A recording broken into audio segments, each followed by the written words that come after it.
এটা হচ্ছে আমাদের এনার্জি সেভার স্মার্ট সিটি।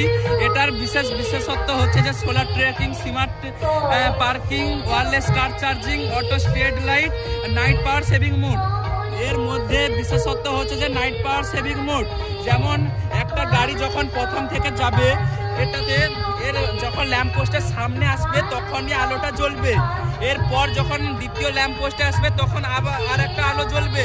এরকম আবার যখন তৃতীয় ল্যাম্প পোস্টে আসবে তখন আরও একটা ল্যাম্প পোস্ট জ্বলবে। এর ফলে যে এটা হচ্ছে এই কারণে এটা নাইট পাওয়ার সেভিং মোড, যাতে রাতে সব সময় যাতে আলোটা না জ্বলে।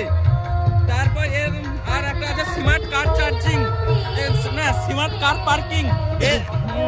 এই কার পার্কিংটা যখন পার্কিংয়ে গাড়িটা থাকবে তখনই এখানে রেড সিগন্যাল হবে। এর ফলে জানা যাবে যে গাড়িটা পার্কিংয়ে আছে। আর যখন গাড়িটা থাকবে না তখন থাকবে যে সবুজ আলো, যাতে গাড়িটা নেই, পার্কিং খালি আছে। এর আরও একটা বিশেষত্ব হচ্ছে যে এই গাড়িটা ওয়্যারলেসভাবে চার্জিংও হতে পারে।